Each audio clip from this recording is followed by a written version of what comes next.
आज हम करेंगे एक्जिस्टेंस थ्योरम। एक्जिस्टेंस थ्योरम क्या है कि if there is a vector space which has finite dimension, if there is a finite dimensional vector space, then there must exist a basis.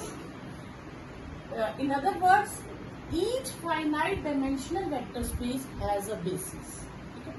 Okay. Let's suppose that over the field F be a finite dimensional vector space. Vf is a finite dimensional vector space. We have to prove that this finite dimensional vector space has a basis. Okay. Let's suppose that there is a subset X where exists a finite subset S. We can say that this is V1, V2, so on Vn of V.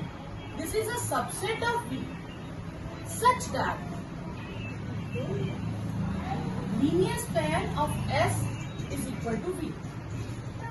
Each element of V can be written as linear combination with element of S. This is known as linear span. The group of all linear combination is known as linear span, and V is the combination of all the elements of S. So V is equal to linear span of S. Without loss of generality,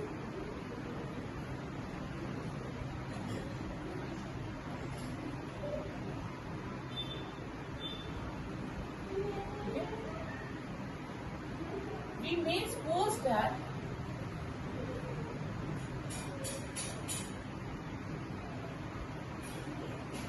all the vectors, all the vectors of S are non-zero.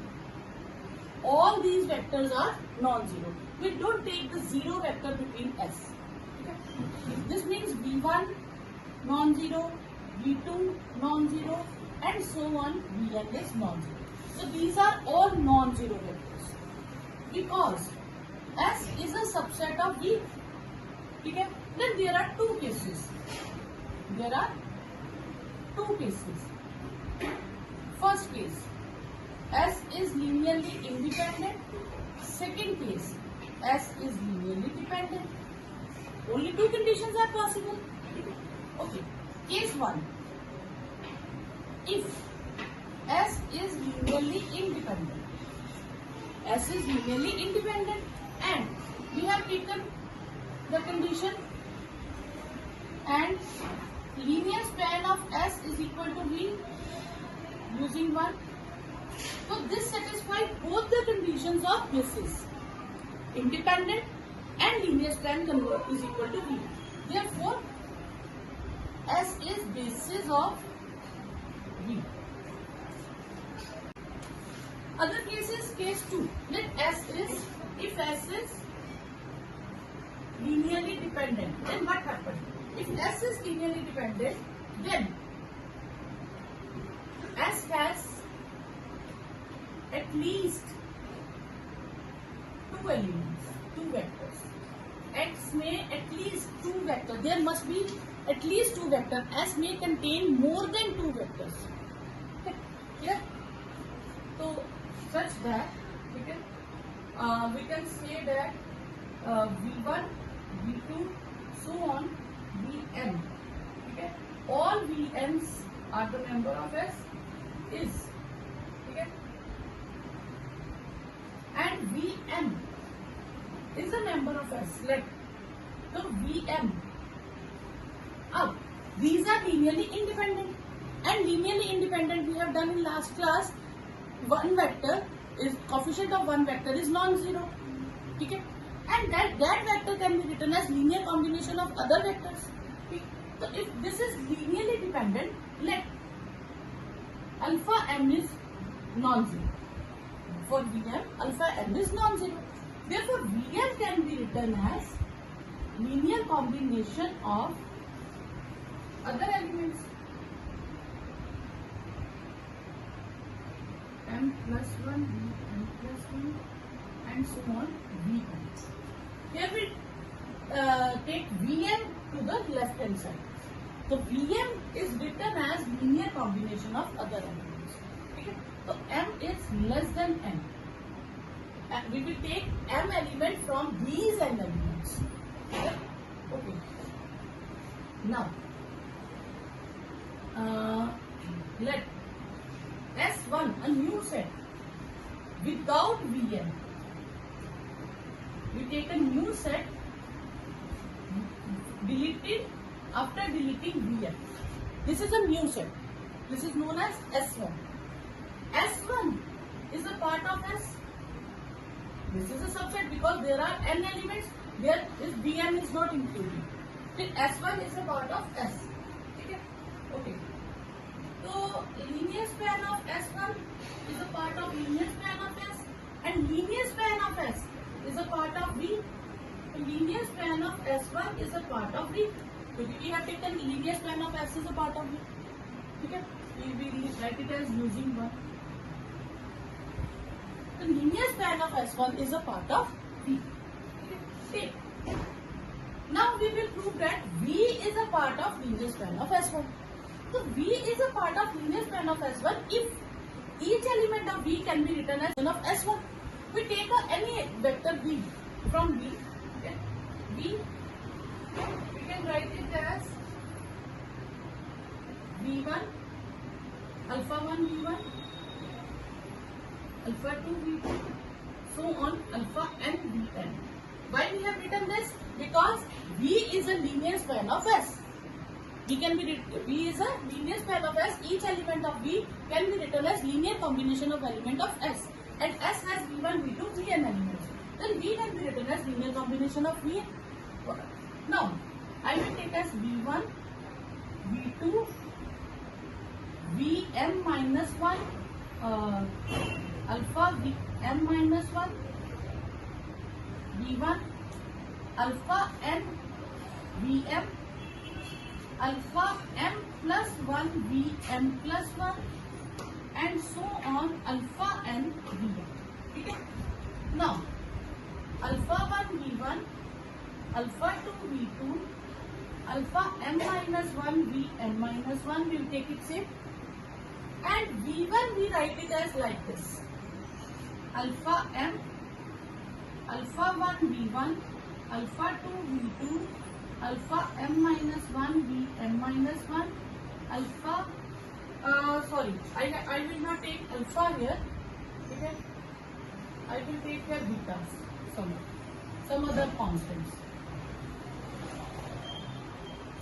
otherwise it will be confused.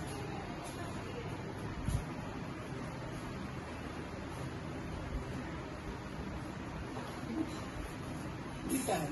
Now I will take the betas.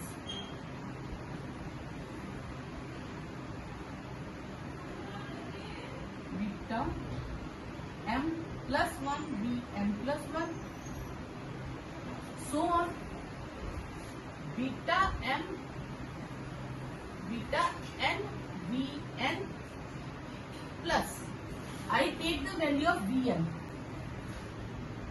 Now I can combine the vectors alpha 1 V1, alpha m beta 1 V1.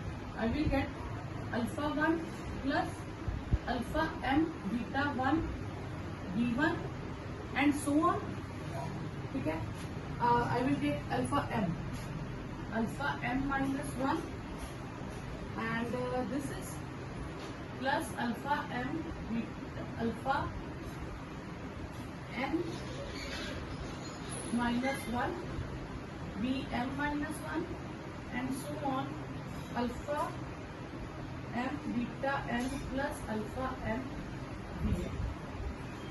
Okay. Now V can be written as linear combination of V1, V2, Vm minus 1, Vm plus 1, some element, some constant. Okay. Vm plus 1 I will take alpha m beta m. Now V can be written as all the linear combination of V without Vm, that is S1. So V is a part of linear span of S1, capital V.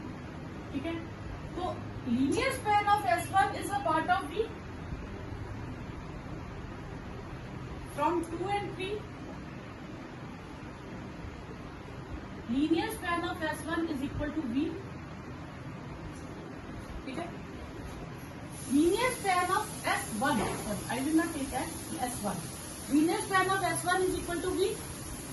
There are again for S1, ठीक है, for S1 there are two cases. First case, S1 is linearly independent. Second case, S1 is linearly dependent. If we take S1 as linearly independent, then S1 becomes the basis. If S1 is linearly dependent, we go on same procedure. Okay? So then we take, there are how many elements? Here S1 contains n-1 element. Now we take another set S2. It will contain n-2 elements. Okay? So then there are two conditions. S2 is linearly independent or dependent. So after getting this, we repeat the above procedure. Okay? So then S1 is, we go on same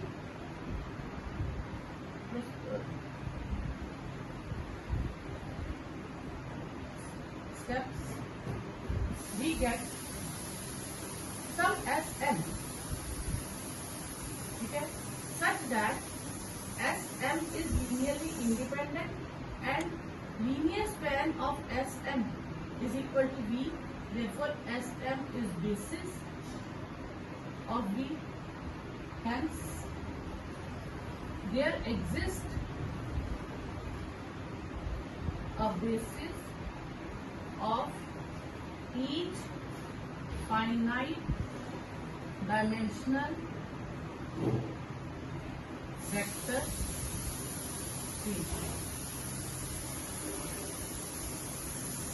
क्या था?